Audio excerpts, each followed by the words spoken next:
They say you never really know your children until you have to ask them for a favor. I always thought that was just something bitter people said. People who didn't have a bond like I did with my son, Eddie. I thought we were different. I thought I had raised a boy who understood that family is a two-way street. But looking back, maybe it was always a one-way street, and I was just the one paving the road year after year. My name is Peggy. I'm 68 years old, and for the last 6 months, my life has been measured in Tylenol doses and how many steps it takes to get from the bedroom to the kitchen. It's my hip. The doctor calls it severe osteoarthritis, but that fancy medical term doesn't capture the feeling of bone grinding against bone every time I try to stand up to make a pot of coffee. It's a sharp, hot pain that takes your breath away. I've always been independent. That's my pride. When my husband passed 10 years ago, everyone worried about how I'd cope. But I managed. I kept the house clean. I paid my bills on time. And I never, ever asked for help. In fact, I was usually the one giving it. I'm the mother who dipped into her retirement savings to help Eddie and his wife, Eugenia, with the down payment on their first house. I'm the one who paid for the transmission repair on Eddie's truck 3 years ago when he said he might lose his job if he couldn't get to work. I did it quietly. I did it happily, because that's what mothers do. We are the safety net. But safety nets wear out eventually. Last Tuesday, my doctor sat me down and stopped using gentle words. He told me the cortisone shots weren't working anymore. I needed a total hip replacement, and I needed it soon if I wanted to walk without a cane for the rest of my life. I sat in his office, nodding, doing the math in my head. Medicare covers a lot, but it doesn't cover everything. There are copays, deductibles, and the cost of a specialized rehab facility afterwards because I live alone and can't care for myself in those first crucial weeks. The total out-of-pocket cost I was looking at was about $5,000. To some people, that's a vacation. To me, on a fixed Social Security income, that is a mountain I cannot climb. I have some savings, a rainy day fund, but I had drained a large chunk of it last Christmas to help Eddie and Eugenia fix their furnace. I had about $2,000 left. I was short. I went home and stared at the phone for 2 days. My pride was fighting a war with my pain, and the pain was winning. I told myself it would be okay. I wasn't asking for a handout. I was asking my family. The same family I had supported for decades. Surely, between Eddie's job at the logistics firm and Eugenia's salary, they could loan me the difference. I wasn't even going to ask for a gift. I would pay them back, $50 a month if I had to. I waited until 7 p.m. after dinner when I knew they would be relaxed. I dialed the number, my heart hammering in my chest like a nervous teenager. "Hey, Mom," Eddie answered. He sounded tired, or maybe just distracted. I could hear the TV on in the background. "Hi, honey," I said, trying to keep my voice steady. "Do you have a minute? I need to talk to you about something important." He sighed. It was a small sound, but I heard it. "Yeah, sure. What's going on? Everything okay with the house?" "The house is fine," I said. "It's my hip, Eddie. The doctor says I can't put off the surgery anymore. I can barely walk to the mailbox." "Oh," he said. "Well, that's good, right? Getting it fixed." "It is," I hesitated, gripping the phone cord. "The problem is the cost. Insurance covers most of it, but I'm short on the copay and the rehab stay. I'm short about $3,000. I wouldn't ask if I had any other choice. Eddie, you know that. But I was wondering if you and Eugenia could help me out. I'd pay you back." The silence on the other end of the line stretched out. It was heavy and uncomfortable. I heard him shift the phone. "Mom," he started, and his tone had changed. It was that specific tone people use when they are preparing to let you down, gently. "I wish you had asked us at a different time. We are just We are really stretched right now. Broke, honestly. Broke. I asked, confused. I knew they had just come back from a weekend trip to the coast. Ideally, yes, he continued, rushing his words. The economy is a mess. Groceries are up, gas is up. Our mortgage rate adjusted. We are barely keeping our heads above water.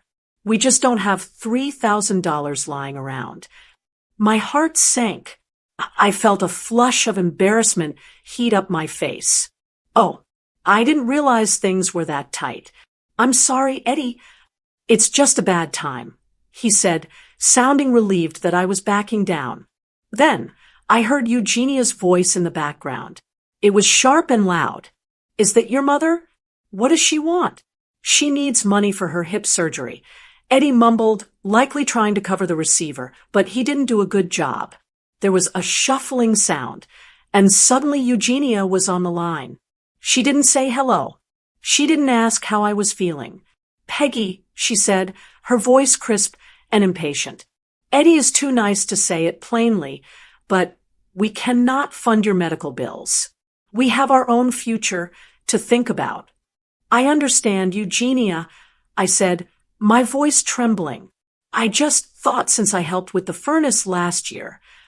That was a gift, she cut me off. You can't hold gifts over people's heads. Look, if you can't afford the surgery, maybe you just don't need it right now. I can't walk without pain, Eugenia, I whispered. And then she said it, the words that would replay in my mind every single night for the next month. She laughed, a short, dry sound without a shred of humor in it. Well, then just stay in bed, Mom. You're retired. You don't need to go anywhere. Just stay in bed. And you'll save us all some money if you don't move around so much.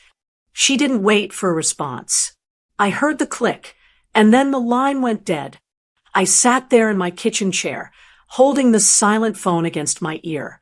The humiliation washed over me like cold water. Just stay in bed. As if I were an old dog that had become inconvenient. As if my quality of life meant nothing compared to their bank account balance. But as I sat there, wiping a tear from my cheek, the old habit kicked in. The mother's habit. I started making excuses for them. They must really be in trouble, I thought. Eddie wouldn't say no unless they were on the brink of ruin. Eugenia is stressed. She didn't mean to be so cruel. It's the stress talking. I convinced myself that I was the one in the wrong for asking. I was the burden. I placed the phone back on the receiver gently. I looked at the paperwork for the surgery lying on the table. I wasn't going to cancel it. I couldn't. But I knew one thing for sure. I was on my own.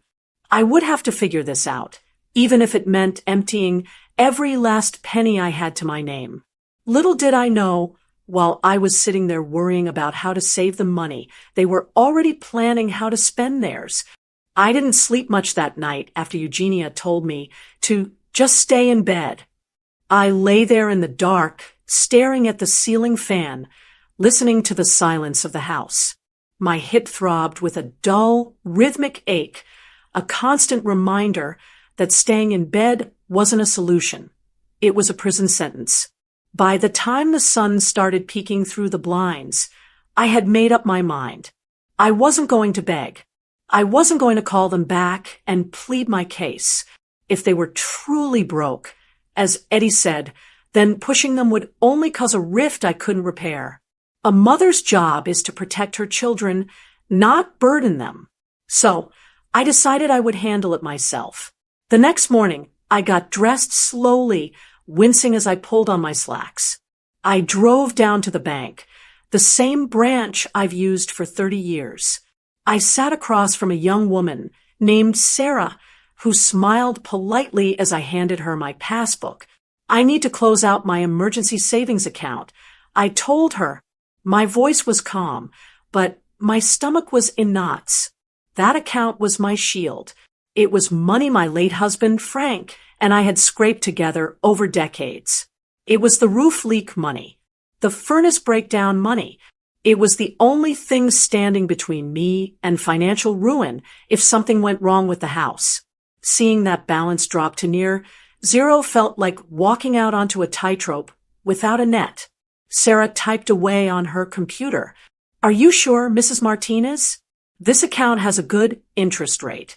If you withdraw it all now, you'll lose the accrued interest for this quarter." "I'm sure," I said. "I have a medical bill to pay." I watched her count out the cashier's check. It covered the gap for the surgery, but it left me with almost nothing for the month's living expenses. I walked out of the bank feeling lighter because the surgery was paid for, but heavier because my security was gone. I sat in my car in the parking lot for a long time, gripping the steering wheel, telling myself I was doing the right thing. I was saving my son from stress. That was worth the price, wasn't it? Then came the cutting back. You don't realize how expensive life has become until you have to count every single penny. I went to the grocery store that afternoon with a calculator in my purse. Usually I buy the good coffee, the dark roast I like. It's my one little luxury in the morning. I reached for it, saw the price tag had gone up again, and put it back. I grabbed the generic tin from the bottom shelf instead. I walked past the butcher counter. No more pot roast for Sunday dinner. I bought a bag of dried beans and rice. I bought the bruised apples from the clearance bin. I stood in the aisle debating whether I really needed paper towels or if I could just use rags. I chose the rags. It felt humiliating.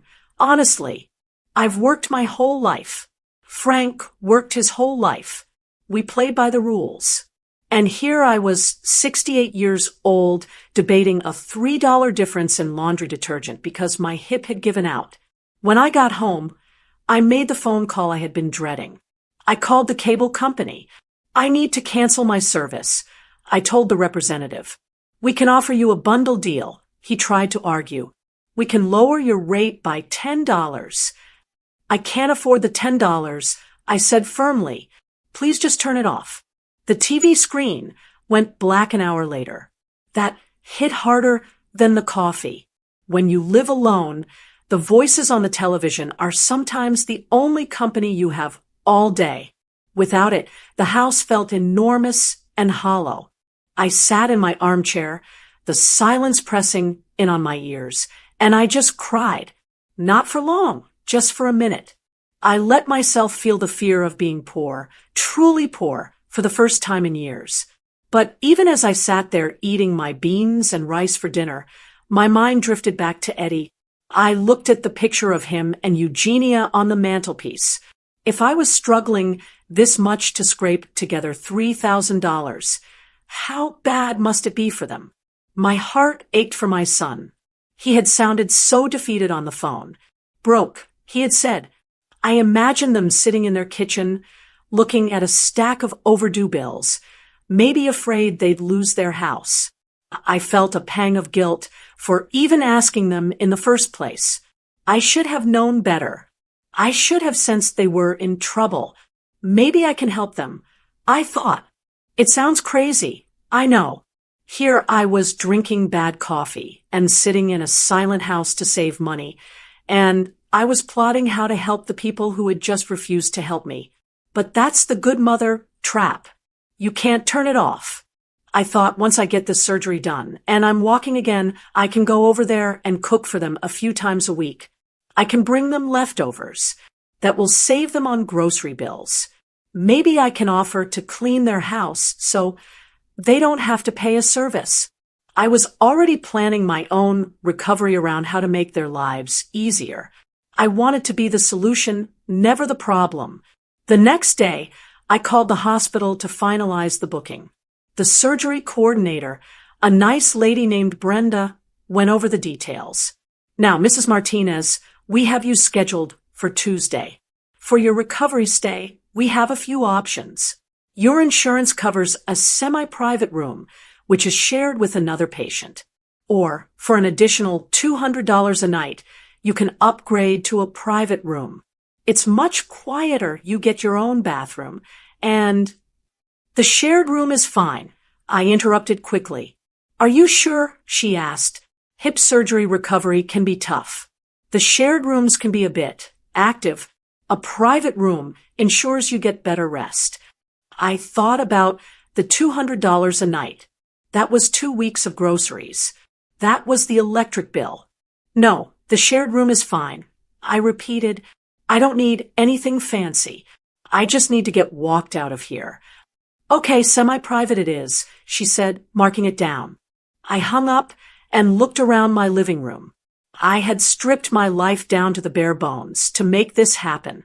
I had sold my security, canceled my comfort, and lowered my standard of living. But I had done it. I was going to get my surgery, and I hadn't taken a dime from my son. That night, packing my small suitcase with my worn-out pajamas and a paperback book, I felt a strange sense of resolve. I was scared of the surgery. Yes, I was scared of the rehab. But mostly, I was scared of the future. I wondered if this was how it was going to be for the rest of my life, scrimping, saving, and sitting in the dark, so I didn't bother anyone. I went to sleep that night praying for 2 things, that the surgery would go well, and that Eddie and Eugenia would find their way out of their financial trouble. I fell asleep worrying about them. I fell asleep wishing I could do more for them. If only I had known that while I was eating rice and beans to save pennies, they were getting ready to spend thousands on something that would break my heart completely. If you have never spent a night in a semi-private hospital room, count your blessings. The word private is doing a lot of heavy lifting in that phrase. It's really just a small room divided by a thin, flimsy curtain that doesn't block sound, smell, or the reality that you are sharing your most vulnerable moments with a total stranger. My surgery had gone well, technically speaking. The surgeon said the new hip joint was seated perfectly, but the recovery, that was a different story. I was in room 304, bed B. Bed A was occupied by a woman named Mrs. Higgins, who was nice enough, but she had a very large, very loud family. They were there from visiting hours, start to finish, laughing, eating fast food that smelled like grease and onions, and watching game shows on the TV at full volume. I lay in my bed, staring at the beige ceiling tiles, trying to breathe through the pain.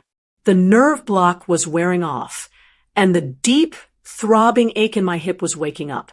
Every time I pressed the button for the nurse, I felt guilty, like I was bothering them. I felt so small. I kept thinking about Eddie and Eugenia. I checked my phone constantly, hoping for a text. Thinking of you, Mom. Hope the surgery went well. Nothing. Just the radio silence that had started the moment they hung up on me. By the second afternoon, I was going stir-crazy.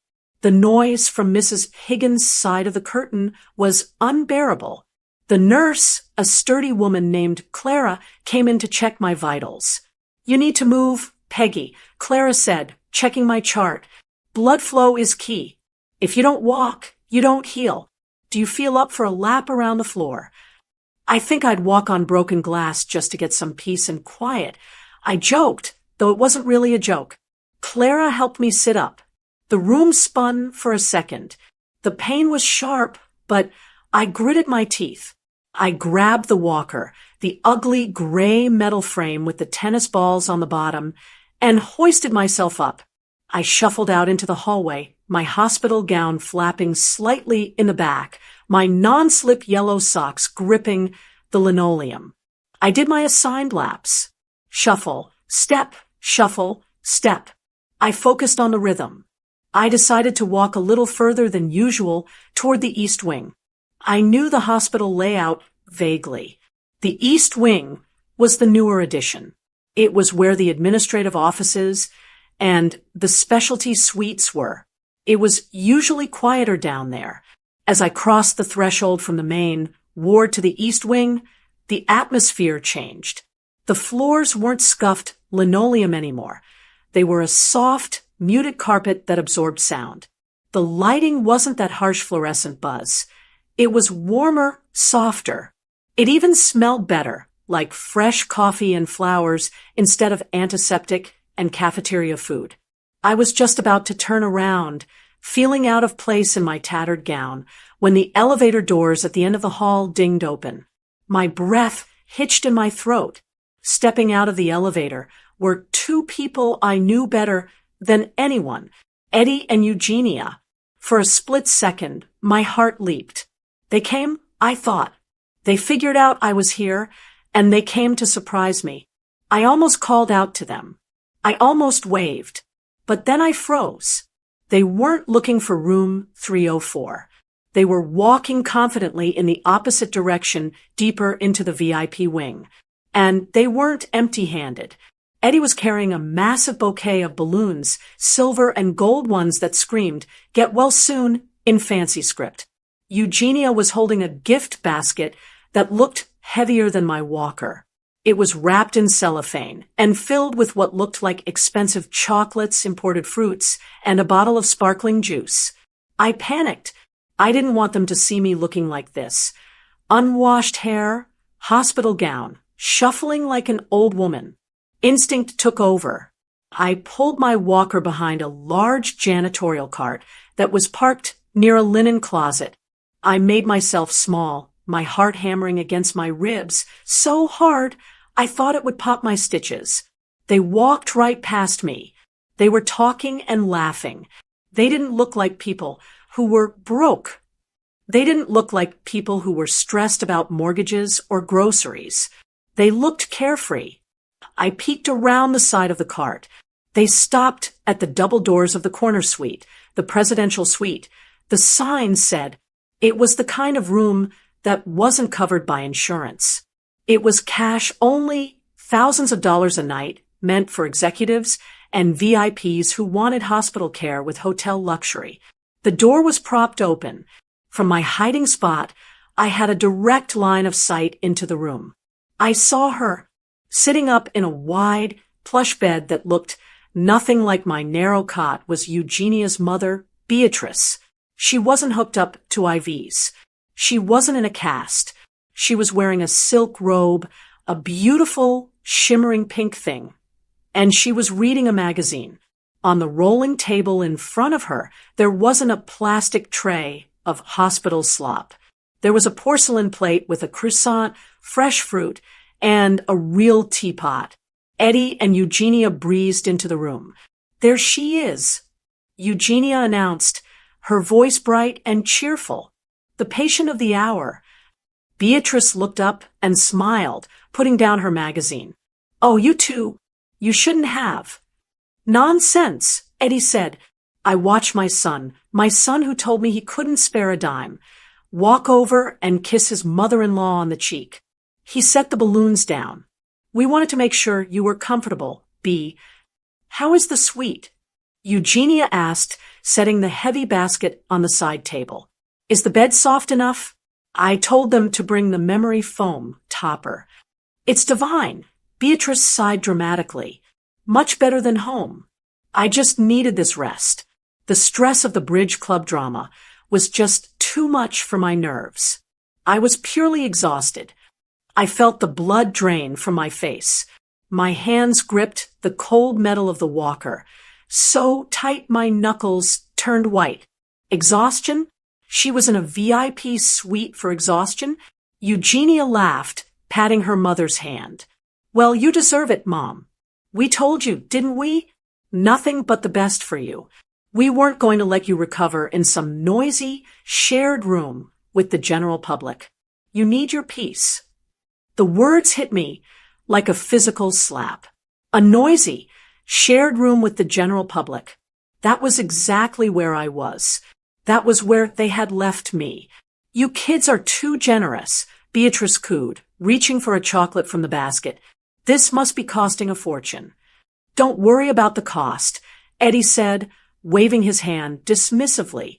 The same hand that had held the phone when he told me they were drowning in debt. "We handled it. We just want you back on your feet for the summer trip." I couldn't watch anymore. My stomach churned with a mix of nausea and pure, hot rage.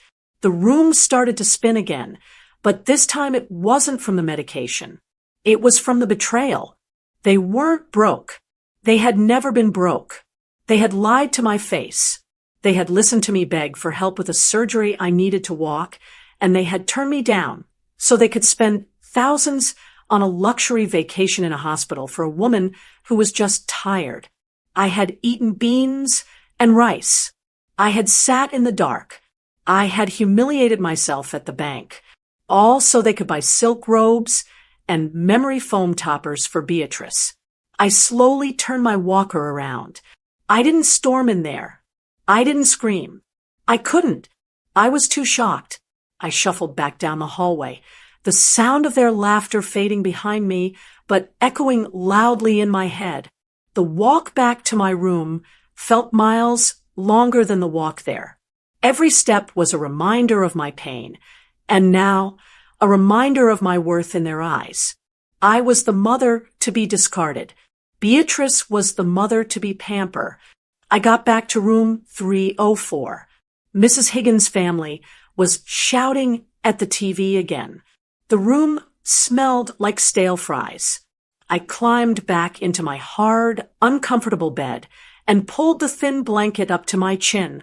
I didn't cry this time. The tears were gone.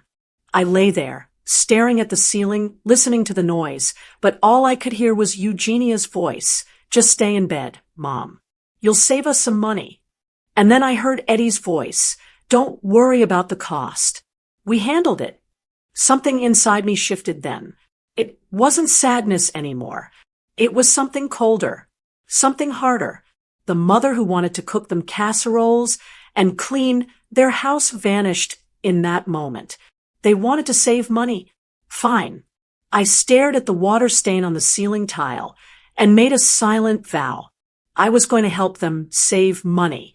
I was going to save them every single penny I had ever spent on them.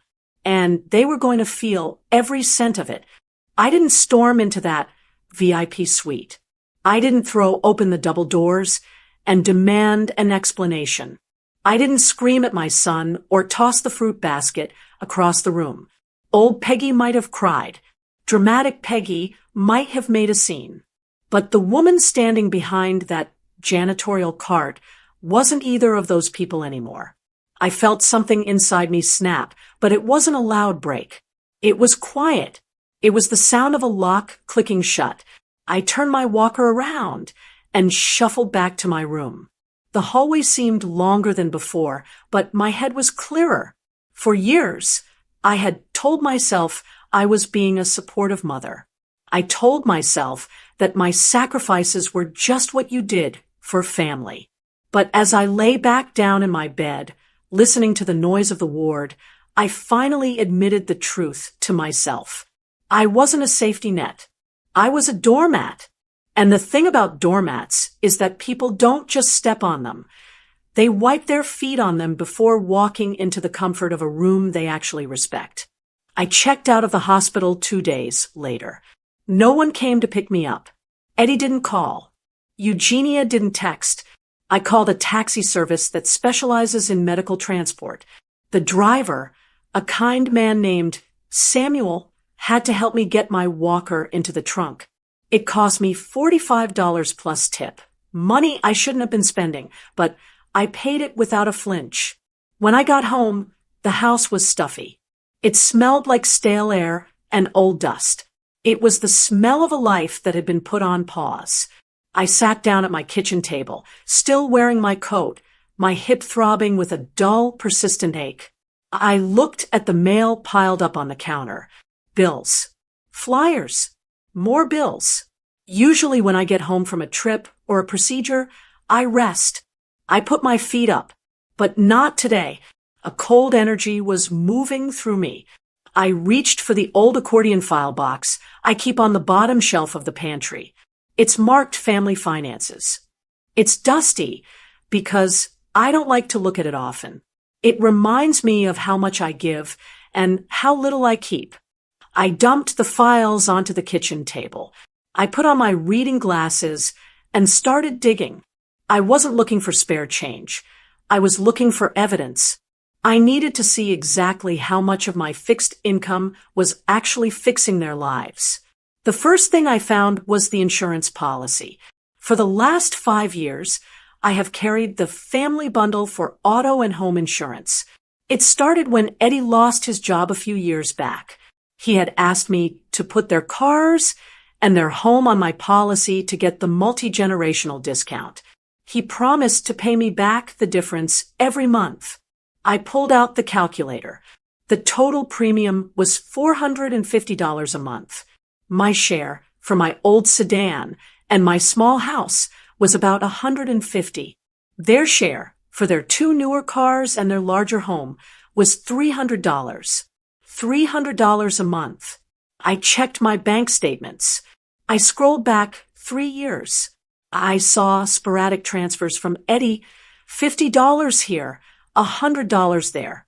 But for the last 12 months, nothing, not a dime. I had been paying the full $300 for them every single month. That was $3,600 a year. That was more than the cost of the rehab stay I had just denied myself. I stared at the paper. They told me they were broke, but they were driving cars insured by my Social Security check. Then I found the car loan papers. I dug deeper into the file. There it was. The loan for Eddie's truck. It was a big, shiny pickup he bought 4 years ago. I remembered that day. His credit score had been a few points too low to get the prime interest rate, so he had begged me to co-sign. "It's just a formality, Mom," he had said. "It helps me build credit." I looked at the terms. The loan was coming up for a refinancing clause, something about a balloon payment restructuring that required a signature to keep the monthly rate low. The paperwork had been sitting on my desk for weeks. Eddie had mentioned he needed me to sign it whenever I got a chance so they could keep their low payments. If I didn't sign it, or if I removed my name from the guarantee, the bank would recalculate the loan based on his credit alone. His rate would skyrocket. I sat back in my chair. The silence in the kitchen was heavy, but it wasn't lonely anymore. It felt powerful. "If you can afford a VIP suite for her," I whispered to the empty room, "you don't need my $300. And you certainly don't need my credit score." I picked up the phone. My hands weren't shaking. I didn't feel guilty. I dialed the number for the insurance agent first. His name was Bob, and he's known me for 20 years. "Hi, Bob. It's Peggy Martinez." I said, "Peggy, how are you?" "How was the surgery?" he asked cheerfully. "It was enlightening, Bob," I said. "Listen, I need to make a change to my policy. Effective immediately." "Sure, what are we adding?" "We're subtracting," I said, my voice flat and businesslike. "I want to split the policy. I want to keep my house and my car on my account. I want you to remove Eddie and Eugenia's vehicles and their home from my billing. Completely." There was a pause on the line. "Peggy, are you sure? If we split the bundle, they lose the multi-line discount. Their rates will go up significantly, and they'll be billed directly." "I understand," I said. "Do it." "Okay." Bob sounded hesitant. "I'll have to send them a notification that their coverage under your payment plan is ending in 30 days. They'll need to secure their own payment method." "That's fine," I said. "Send it." I hung up. That was $300 back in my pocket every month. Next, I called the bank. This one was harder. You can't just erase a signature, but I knew the refinancing paperwork was pending. I asked for the loan department. "I'm calling regarding the refinancing application for the Ford truck." I told the loan officer. "I am the co-signer, Peggy Martinez." "Yes, Mrs. Martinez, we are just waiting for your signature to lock in the new rate." "I won't be signing," I said. "Excuse me?" "I am withdrawing my application to co-sign the refinance." I stated clearly, "I am also formally requesting that my name be removed from any joint liability moving forward. I understand. This means the loan will revert to the primary borrower's terms." "Mrs. Martinez, without your credit backing, The interest rate will adjust to the current market rate for his credit tier. The payment could almost double. I thought about the VIP suite. I thought about the memory foam topper. I thought about the exhaustion. I'm sure he can handle it, I said. He's doing very well for himself. I hung up the phone. I sat there for a moment, listening to the hum of the refrigerator. I didn't call Eddie to warn him. I didn't text Eugenia to explain why. Explanations are for people who respect you. Warnings are for people who care about your consequences. They had told me to stay in bed, to save money. Well, I was doing exactly that. I was saving my money. I took the file box, closed the elastic strap, and put it back on the shelf. I felt a strange sensation in my chest. It wasn't heartbreak. It was relief. I went to the fridge, poured myself a glass of iced tea, and sat down to watch the sunset from my kitchen window. The silence in the house didn't feel empty anymore. It felt peaceful. I had just launched a missile into the center of their financial life, and they wouldn't even know it until the bills arrived in the mail. I took a sip of tea. It tasted sweet. 3 weeks is a strange amount of time. It's long enough for a surgical scar to start fading from angry red to a dull pink. It's long enough to learn how to navigate your kitchen with a cane instead of a walker. And as I discovered, it is exactly the amount of time it takes for the billing cycle of the American banking system to catch up with reality. The first 2 weeks of my silent withdrawal were peaceful. I focused on my physical therapy. I did my leg lifts. I iced my hip. For the first time in years, I wasn't worrying about anyone else's problems. I wasn't checking my bank account to see if I could afford to fix someone's furnace or pay for a transmission. My bank account was actually growing. It was a modest growth, just the absence of money leaving, but to me, it felt like winning the lottery. I knew the storm was coming, though. I knew the Postal Service was carrying little white envelopes that would act like grenades when they landed in my son's mailbox. I just didn't know exactly when the pin would be pulled. It happened on a Tuesday afternoon. I was sitting on my back porch, enjoying a cup of tea, the good brand, which I had bought again, and watching a cardinal peck at the bird feeder. My phone was sitting on the table next to me. When it rang, the screen lit up with the word son. I didn't jump. My heart didn't race. I took a slow sip of my tea, set the cup down, and let it ring 3 times. I wanted to make sure I was composed. I wanted to make sure my voice wouldn't waver. I slid my thumb across the screen. Hello, Mom. Eddie's voice wasn't just loud. It was frantic. He sounded like he was running a marathon. Mom, are you there? Thank God. Listen, something terrible has happened. I think your bank has been hacked or something. You need to check your accounts right now. Calm down, Eddie, I said, leaning back in my chair. What are you talking about? My accounts are fine. No, they're not, he practically shouted. I just got a letter from the auto lender. They're saying the refinancing application was withdrawn. Withdrawn, Mom. They're reverting the loan to the default interest rate. It's jumping from 4% to 12%. Do you know what that does to my monthly payment? It nearly doubles it. It's going to be almost $800 a month just for the truck. I stayed silent. I let his panic fill the airwaves.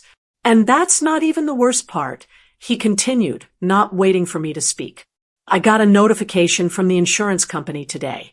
I went to print out a proof of insurance card for the registration renewal, and the system flagged it. It says, coverage terminated for my car and Eugenia's car. It says we've been removed from the policy. Mom, we've been driving around for days with no insurance. If we had gotten into an accident, we would have lost everything. He paused to take a breath, and then his voice softened, shifting from panic to confusion. Did you make a mistake, Mom? Did you press the wrong button online or something? Maybe the bank made an error. You need to call them right now and fix this before the payment is due on the 1st. I looked out at the cardinal. He was struggling to crack a sunflower seed. It wasn't a mistake, Eddie, I said. My voice was even, steady. What? I said, it wasn't a mistake. I didn't click the wrong button. I called the bank and the insurance agent personally. There was a silence on the other end, so profound I could hear the static of the line. I don't understand. Eddie stammered. Why would you do that? You know we need that refinancing. You know we can't afford the individual insurance rates. We have the bundle discount because of you. Well, that's just it, Eddie, I said. I looked at my budget, and frankly, I'm broke. I let the word hang there. Broke. The same word he had used to deny me my surgery. Broke. Eddie repeated, sounding dumbfounded. But it's just a signature, Mom. It doesn't cost you anything to sign the loan paper. It costs me my credit capacity. Eddie, and the insurance costs me $300 a month. I checked the records. You haven't paid me for your share in over a year. We were going to pay you back, he protested. You know how tight things have been. We were just waiting for my bonus. The economy is tough for everyone, Eddie, I said, repeating the speech he gave me 3 weeks ago. Groceries are up. Gas is up. My fixed income just can't stretch that far anymore. I have to prioritize my own bills. I'm sure you understand. But you can't just cut us off, he yelled. Mom, $800 for the truck, plus insurance. That's over $1,000 a month we didn't budget for. We don't have that kind of money. I guess you'll have to make some cuts then. I said, maybe sell the truck or cancel a vacation. Suddenly, there was a scuffling sound on the other end. The phone was being snatched away. Give me that. It was Eugenia, and she wasn't panicking. She was furious. Her voice was sharp enough to cut glass. Peggy, she snapped, what do you think you're doing? Is this some kind of sick joke? You're trying to teach us a lesson because we couldn't pay for your hip. Hello, Eugenia, I said. Don't hello me, she screamed. This is vindictive. You are putting your own son in financial ruin over a grudge. We are family. Families help each other. I agree. I said, families do help each other. But I seem to be the only one doing the helping for the last 10 years. We helped you, she lied. We visit. We let you see the grandkids. And this is how you repay us. By sabotaging our credit, by leaving us exposed without insurance. How could you do this without even telling us? You didn't even give us a warning. I didn't think I needed to, I replied. I thought you would be happy for me. Happy, she scoffed. Why would I be happy that we are drowning?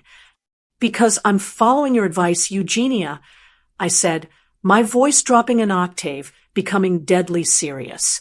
My advice? What are you talking about?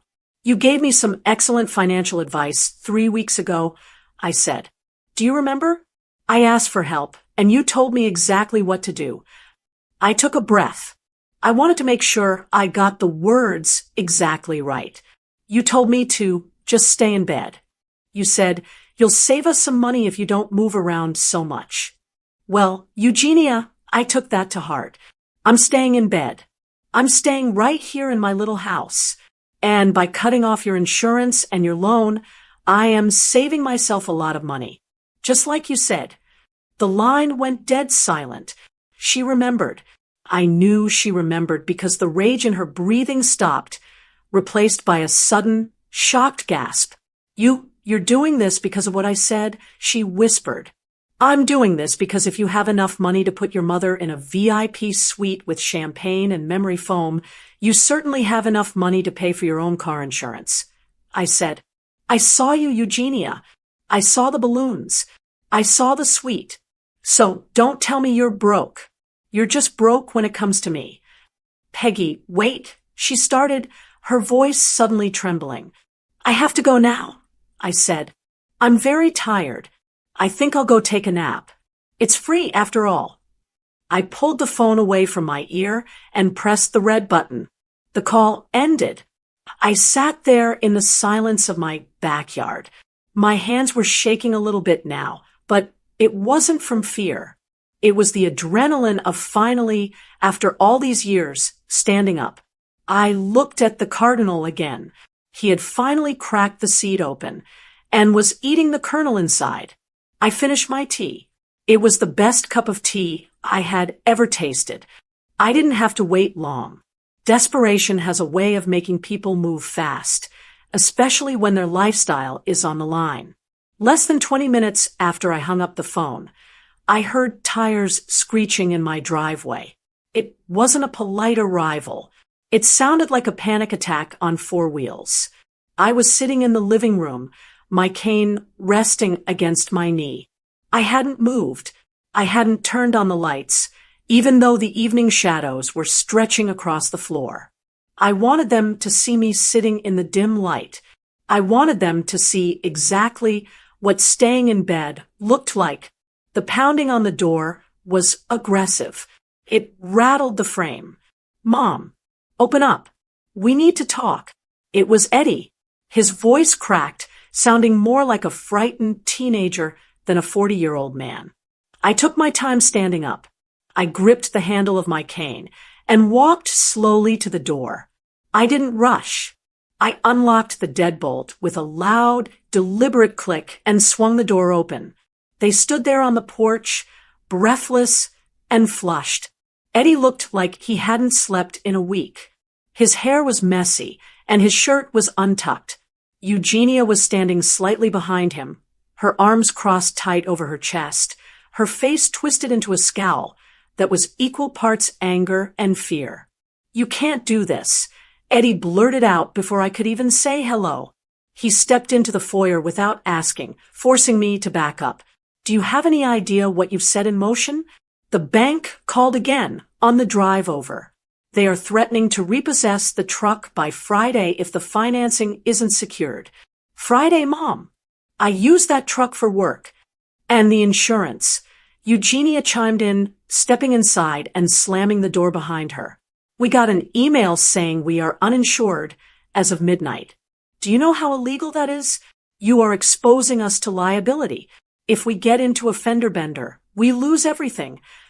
I looked at them. I looked at the panic in their eyes. It was real fear. For the first time in a long time, they were facing the consequences of their own choices, and they were terrified. "I'm not exposing you to anything," I said calmly, leaning on my cane. "I simply stopped paying for you. There is a difference." "But why now?" Eddie shouted, throwing his hands up. "Why pick the worst possible moment? We are struggling, Mom. We are family. How can you look at your own son and let him drown? Doesn't that mean anything to you? Family is supposed to support each other." "Family," I repeated the word. It tasted bitter. "That's a funny word coming from you, Eddie, because 3 weeks ago, when I asked for help, I wasn't family. I was a burden. I was an expense you couldn't afford. That's different." Eugenia snapped. "We told you we didn't have the cash flow." "Stop it," I said. My voice wasn't loud, but it was hard enough to make them both freeze. "Stop lying. Just stop it. I'm done with the stories." I walked past them into the kitchen and pointed to the chair where I had sat alone for weeks. "You say you didn't have the cash flow," I said, turning to face them. "But I saw you. You said that on the phone." Eugenia said, her eyes darting around the room. "I don't know what you think you saw, but I saw the balloons. I cut her off. Gold and silver. Get well soon. I saw the gift basket, the one with the imported chocolates and the sparkling cider. I saw the VIP suite in the East Wing. Room 402, the presidential suite." Eddie's face went pale. The color drained right out of him, leaving him looking gray and sickly. He opened his mouth to speak, but nothing came out. "I was there, Eddie," I continued, relentless. "I was in the hospital. I was in the recovery ward, shuffling down the hallway in a shared gown, trying to learn how to walk again. And I saw you walking into a room that costs $2,000 a night. I saw you laughing. I saw you pampering a woman who was there for exhaustion. I stepped closer to them. My hip was grinding bone on bone. I said, pointing to my leg. I was in agony. I asked you for $3,000. Just $3,000. And you told me to rot in bed because you were broke. But you had thousands of dollars to treat Eugenia's mother like a queen because she was tired from playing bridge. The silence in the room was suffocating. The air felt heavy. Eugenia finally spoke. She didn't apologize. She dug in. That was different money, she stammered, her voice shrill. That came from a different account. And besides, my mother is fragile. She has sensitive nerves. She couldn't handle a regular room. She needed peace and quiet. And I didn't. I asked. I needed surgery, Eugenia. Actual surgery. But I wasn't worth the investment, was I? It's not about worth. Eddie pleaded, trying to grab my hand. I pulled away. Mom, please. It was complicated. We owed her a favor. We were just trying to keep the peace with her. We intended to help you later, once things settled down. You intended to help me later, I scoffed. When? When I was in a wheelchair. When I lost my house. We are here now. Eddie cried. We are asking for a truce. Just sign the loan paper. Mom, please. Just sign it so we can keep the truck. We can figure out the insurance later. But don't take the truck. If I lose the truck, I can't get to the job sites. If I can't work, we lose the house. Is that what you want? Do you want your grandchildren to be homeless? It was the ultimate guilt trip. The weaponization of the grandchildren. He was using my love for those kids as a hostage. I looked at my son. I saw the fear. Yes. But I also saw the entitlement. He truly believed that despite everything, I would fold. He believed that if he pushed hard enough, the good mother would come back and fix it. But the good mother was gone. She died in the hallway of the East Wing. I don't want anyone to be homeless. I said quietly, but I can't help you. You won't help us. Eugenia yelled. I can't. I corrected her. You see, I have to be very careful with my finances now. I have to save up. Because the next time I have a medical emergency, I know for a fact that I am on my own. I have to build my own VIP suite fund because my family certainly won't provide one. So that's it. Eddie stared at me, his eyes wide. You're just going to let us crash? Over a grudge. It's not a grudge, Eddie, I said. It's a boundary. I am done subsidizing a lifestyle that excludes me. I am done paying for your truck so you can drive past my house to visit your other mother in luxury. I walked to the front door and opened it wide. The evening air drifted in, cool and crisp. You need money? I asked, looking at them. You need a cosigner? You need a safety net? They looked at me with a sliver of hope. Go ask Beatrice, I said. Eugenia gasped. My mother? We can't ask her. Why not? I smiled, a cold, thin smile. You invested thousands in her comfort. You made sure she had the best care, the best room, the best food. You've been very good to her. Surely, she will be happy to return the favor. She's the one with the VIP treatment. Go ask her to co-sign your loan. She won't do it. Eugenia whispered, the truth slipping out. She doesn't do things like that. She says her money is for her retirement. Well, I said, gripping the doorframe. It sounds like she and I finally have something in common. Get out, I said. Mom. Eddie started. Get out. I raised my voice for the first time, slamming the tip of my cane on the floor. Get out of my house. Go figure it out. Go drive that truck until they come and take it. But do not come back here asking for a penny until you have learned what the word broke actually means. They flinched. They looked at me like I was a stranger. And in a way, I was. I was no longer the Peggy They used. They walked out. They moved slowly, like people walking away from a funeral. I watched them get into that shiny, expensive truck, the one they hadn't paid for, the one I had secured. I watched them back out of the driveway. I didn't wait for them to leave the street. I closed the door. I locked the deadbolt. I slid the chain lock into place. I stood in the hallway listening to the silence. My heart was pounding, but my hip didn't hurt at all. For the first time all day, I stood tall and I didn't feel any pain. Silence is a powerful thing. For the first few days after I kicked Eddie and Eugenia out of my house, the silence was heavy. I kept expecting the phone to ring. I kept expecting another knock on the door, another plea, another guilt trip about how I was ruining their lives. But the phone didn't ring, and the door stayed shut. The silence wasn't because they had accepted my decision. It was because they were too busy trying to stop the dam from breaking. But as anyone who has ever ignored a leak knows, once the water starts rising, it's only a matter of time before the whole foundation washes away. The first domino fell on a Friday morning, just like Eddie had predicted. I didn't see it happen, but my neighbor, Mrs. Gable, certainly did. She called me over the fence while I was watering my hydrangeas. She told me a tow truck had shown up at Eddie's house at 6 in the morning. It wasn't a polite visit. It was the repo man. They hooked up that shiny, oversized pickup truck, the one that was supposed to be the symbol of Eddie's success, and dragged it down the street while the alarm blared. Mrs. Gable said Eddie ran out in his boxers, shouting and waving his arms, but the driver didn't even slow down. The bank doesn't care about excuses.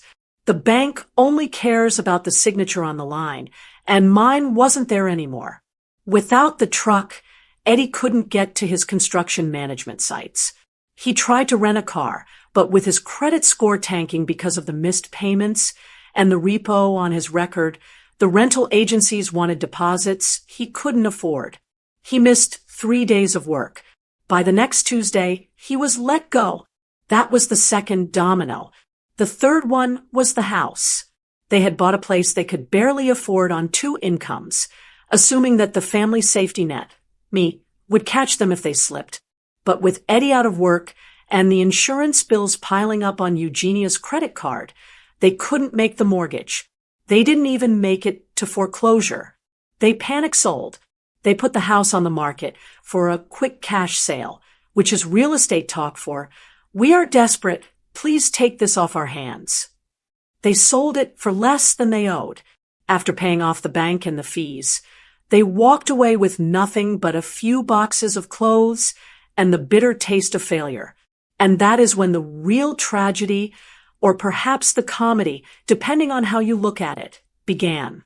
They had nowhere to go. They had burned the bridge with me. They had insulted me, used me, and then tried to manipulate me. They knew the door to my little house was locked tight. So they had to turn to their only other option. They had to turn to the VIP. They went to Beatrice. Now, you have to understand something about Eugenia's mother. Beatrice is a woman who loves to be treated like a queen, but she rules like a tyrant. She was happy to let Eddie and Eugenia spend thousands of dollars on her hospital suite. She was happy to eat the imported chocolates and accept the balloons. She loved the attention, but Beatrice didn't get to be comfortable by spending her own money. She got there by hoarding it. I heard the details from my cousin Linda, whose daughter works at the hair salon where Beatrice gets her weekly blowout. Apparently, Beatrice wasn't exactly thrilled to see her daughter and son-in-law standing on her doorstep with suitcases and no job. "We just need a place to crash for a few weeks, Mom," Eugenia had begged, "just until Eddie finds a new gig." Beatrice didn't offer them the guest room. She didn't offer them the master suite. She looked at them over her reading glasses and laid down the law. "You can stay," Beatrice told them, "but this isn't a charity hotel. If you want to live under my roof, you contribute." She wasn't asking for a little help with groceries. She demanded rent. She told them they could have the small spare room in the basement, the one that used to be a storage closet and smells like damp earth, but it would cost them $800 a month. 800. Eddie had stammered. But we're family. And this is my retirement. Beatrice had snapped back. I'm on a fixed income, just like Peggy. Isn't that what you told her? That the economy is tough. The irony must have tasted like ash in their mouths. But the rent was just the beginning. Beatrice, now that she had help in the house, decided she didn't need to pay for her cleaning lady or her landscaper anymore. She fired them the next day. Eugenia, you can do the floors and the bathrooms, Beatrice instructed. And I expect dinner on the table at 6 sharp. No fatty foods. I'm watching my cholesterol. And Eddie, she pointed a manicured finger at my son. The lawn looks disgraceful. And the gutters are full. Since you're not working, you can earn your keep. So that is where they are now. My son, who drove a $40,000 truck and told me he was too broke to help his mother walk, is now mowing his mother-in-law's lawn in the heat of the day. He is cleaning her gutters. He is fixing her leaky faucets. He is doing all the handyman work he used to be too busy to do for me. And Eugenia, the woman who told me to just stay in bed to save money, she isn't staying in bed. She is waking up at dawn to make Beatrice's herbal tea. She is scrubbing Beatrice's toilets. She is washing Beatrice's silk robes by hand because the machine is too rough on the fabric. They are living in a basement with no windows, sleeping on a pull-out couch that has a bar in the middle that digs into your back. They are paying rent to a woman who has plenty of money but refuses to share it. They are servants in the house of the woman they treated like royalty. I ran into Beatrice at the grocery store yesterday. I was walking down the aisle, my cane clicking softly on the floor, moving better than I have in years. She saw me and waved, looking delightedly smug. "Oh, Peggy," she called out. "It's so lovely to see you. You know, having the kids stay with me has been such a blessing." "Has it?" I asked, picking up a carton of the expensive organic eggs. "Oh, yes," she beamed. "My house has never been cleaner, and Eddie is finally useful. You really should have been stricter with them, Peggy.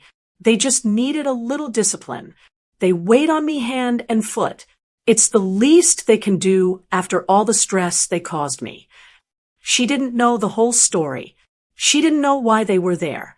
She just knew she had won. "I'm glad it's working out for you, Beatrice," I said. And I meant it. They always did want to give you the VIP treatment. I'm glad they finally get to do it every single day. I walked away, leaving her standing there by the bakery section. I walked out to my car, my paid-off car, and drove to my quiet, peaceful house. I thought about Eddie and Eugenia in that basement. I thought about them realizing that they had spent years investing in the wrong mother. They had poured their money and their affection into a bottomless pit, and now they were stuck at the bottom of it. They wanted to save money. Well, Beatrice was certainly helping them do that. She wasn't letting them spend a dime on anything but her. It wasn't revenge. I didn't make Beatrice treat them that way. I didn't force them to move in with her. I just stepped out of the way and let gravity do its work. And gravity, as it turns out, is a very harsh mistress. 6 months have passed since I watched my son's truck get towed away and closed my front door on the life I used to know. If you had told me a year ago that I would be living alone, estranged from my only child, and happier than I have been in decades, I would have told you that you were crazy. I would have told you that a mother's place is with her family, no matter the cost. But I've learned that sometimes the cost is just too high. My life looks very different today. The first change you'd notice is the way I walk. That gnawing, grinding pain in my hip is gone. I had the surgery. I did the rehab on my own dime and on my own time, and now I walk with a stride that surprises even me. I don't just shuffle. around the kitchen anymore. I joined a group called the Silver Striders. We meet 3 times a week at the park. We walk 3 miles, rain or shine, and then we go for coffee. It turns out there are a lot of women just like me. Women who spent their lives giving and giving until they were empty, only to realize that the people taking from them never learned how to say thank you. We talk about our kids, sure, but we also talk about books and travel and politics. I have friends now. Real friends. Not people who only call when they need a co-signer. My finances have healed, too. It's amazing how quickly your savings account grows when you aren't paying for 3 adults instead of 1. I replaced my old, drafty windows last month. I paid cash. I didn't have to ask anyone for help, and I didn't have to worry about a family emergency draining the fund before the contractor arrived. But the biggest change isn't in my bank account or my hip. It's in my head. The guilt is gone. That heavy, suffocating blanket of, I should be doing more, has finally lifted. Yesterday, a letter arrived in the mail. It wasn't a bill. It was a plain white envelope with no return address. But I recognized the handwriting immediately. It was Eddie's. The script was a little shaky, not the bold, confident scrawl he used to have. I sat down at my kitchen table with a letter opener. My hands were steady. I sliced it open and unfolded the single sheet of lined notebook paper. It wasn't a demand. It wasn't a threat. It was a surrender. Dear Mom, it began. I don't know if you'll read this, and I don't blame you if you throw it away, but I needed to write it. You were right. You were right about everything. Living with Beatrice it's a nightmare. She charges us for every little thing. She inspects the cleaning I do like a drill sergeant. She made Eugenia cry yesterday because the toast was too dark. We are miserable. We are working so hard just to keep a roof over our heads in a basement that smells like mold. I miss home. I miss you. I miss the way you never kept score. We took you for granted, Mom. We thought you would always be there to fix it. I'm sorry. I'm so incredibly sorry. I read the letter twice. I looked for the request. I looked for the line that said, "Can we come home?" Or, "Can you send us $50?" It wasn't there explicitly, but the tone was dripping with it. He was fishing. He was hoping his apology would be the key that unlocked my door again. He was hoping the good mother was still in here, ready to rush in and save him from the bad mother he had chosen. I put the paper down. I looked out the window at my garden, which was blooming in full color because I finally had the time and money to tend to it. I felt a pang of sadness. Of course I did. He is my son. No mother wants to know her child is living in a damp basement being yelled at about toast. I felt a tug in my heart, a little voice whispering, "You have the room. You have the money now. You could save them."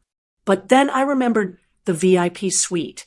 I remembered Eugenia telling me to stay in bed. I remembered the years of unpaid loans and the expectation that I should set myself on fire just to keep them warm. If I rescued them now, what would they learn? They would learn that if they cry hard enough, I will fold. They would learn that my boundaries are temporary. Beatrice, in her own cruel, selfish way, was teaching them the lesson I never could. She was teaching them that life is expensive, that shelter is earned, and that respect is a requirement, not an option. I pulled a piece of my own stationery from the drawer, the nice stuff with my initials on it. I uncapped my pen. I didn't write a long letter. I didn't lecture him. I didn't rub it in. I simply wrote, "Dear Eddie, I accept your apology. It takes courage to admit when you are wrong. I am glad you are learning the value of hard work and responsibility. Those are lessons that will serve you well for the rest of your life. I hope you and Eugenia learn to stand on your own 2 feet, just like I had to. Love, Mom." I folded it, put it in an envelope, and stamped it. I didn't include a check. I didn't include an invitation to Sunday dinner. I walked down to the mailbox at the end of my driveway. The sun was shining, and the air smelled like fresh-cut grass.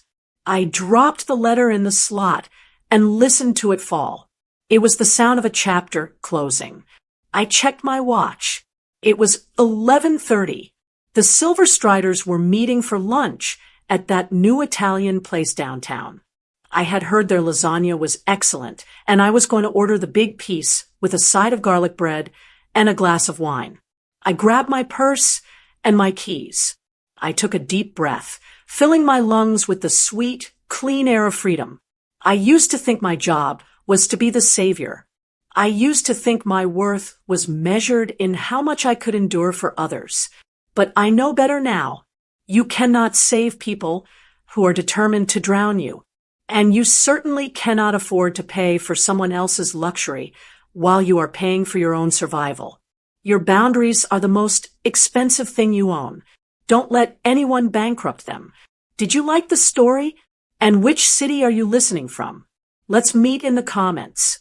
If you like the story, you can support me by sending a super thanks so I can keep bringing more stories like this. Thank you so much for your sweet support. I'm looking forward to your comments on the story. On the screen, you can see 4 new life stories that I highly recommend. There's so much more on my channel. Don't forget to subscribe. See you